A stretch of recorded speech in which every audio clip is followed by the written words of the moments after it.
अगर तुम सोचते हो औरतों की मासूमियत हमेशा सच होती है, तो शायद तुम दुनिया को सिर्फ सतह से देख रहे हो। क्योंकि कार्ल युंग ने कहा था, हर इंसान के दो चेहरे होते हैं, एक जो वो दुनिया को दिखाता है और एक जो वो खुद से भी छुपाता है। और रिश्तों में सबसे ज्यादा गलतफहमी यहीं से शुरू होती है। आज मैं तुम्हें फीमेल साइकोलॉजी के साथ ऐसे गहरे सच बताने वाला हूं, जिन्हें न तो किताबों में साफ लिखा जाता है, न ही कोई खुलकर बताता है। ये बातें न नफरत सिखाने के लिए हैं, न डर पैदा करने के लिए, बल्कि तुम्हें इमोशनली स्ट्रांग और अवेयर बनाने के लिए हैं। इसलिए गहरी सांस लो, ध्यान से सुनो, क्योंकि अगर तुमने इन्हें समझ लिया तो तुम मैनिपुलेशन से बच जाओगे, और अगर नहीं समझा तो वही पैटर्न बार बार दोहराओगे। पहला सच, अटेंशन ही असली करेंसी है। अक्सर लोग समझते हैं कि मुस्कान अट्रैक्शन का संकेत है, लेकिन कई बार वो सिर्फ वैलिडेशन होती है। ध्यान इंसान को अच्छा महसूस कराता है, और जब कोई लगातार बिना बाउंड्रीज के अटेंशन देता है तो पावर इम्बैलेंस बनता है। तुम सोचते हो तुम प्यार दे रहे हो, लेकिन सामने वाला उसे एनर्जी की तरह कंज्यूम कर रहा होता है।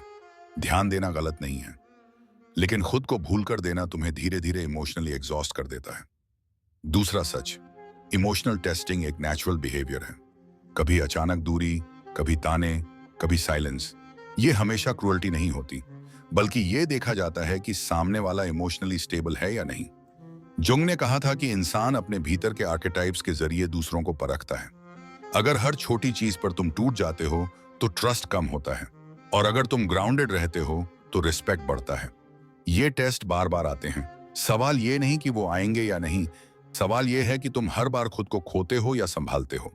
तीसरा सच, अट्रैक्शन अक्सर ग्रोथ की दिशा में झुकता है।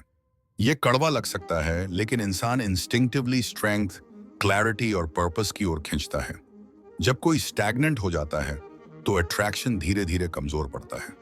इसका मतलब ये नहीं कि कोई किसी का इस्तेमाल करता है, मतलब ये कि ग्रोथ खुद एक लैंग्वेज है, और जो रुक जाता है वो पीछे छूट जाता है। चौथा सच, कंट्रोल हमेशा डायरेक्ट नहीं होता। अक्सर मैनिपुलेशन चिल्लाकर नहीं होती, वो कंफ्यूजन, गिल्ट गिल्ट और साइलेंस के जरिए होती है। तुम सोचते हो तुम खुद डिसीजन ले रहे हो, लेकिन इमोशनल एनवायरनमेंट पहले ही सेट किया जा चुका होता है। जुंग ने कहा था, सबसे गहरी शक्ति वही है जो दिखती नहीं, महसूस कराई जाती है। अवेयरनेस यहां सबसे बड़ा हथियार है।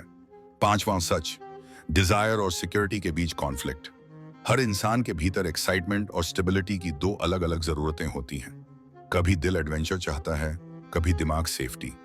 समस्या तब होती है जब हम सोचते हैं कि एक इंसान सब कुछ पूरा कर देगा।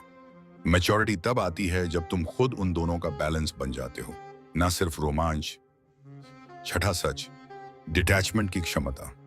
आज की दुनिया में ऑप्शंस ज्यादा हैं, इसलिए जो खुद को पूरी तरह किसी एक पहचान में खो देता है वो सबसे ज्यादा टूटता है।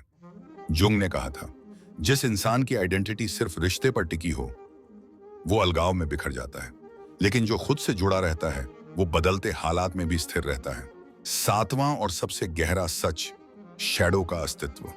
हर इंसान के भीतर एक शैडो होती है, सेल्फ इंटरेस्ट। इसे नकारना इनोसेंस नहीं, इग्नोरेंस है। जब हालात बदलते हैं, शैडो सामने आती है, और तब लोग कहते हैं वो बदल गया या वो बदल गई। सच ये है कि वो बदला नहीं, वो सिर्फ पूरा दिखने लगा।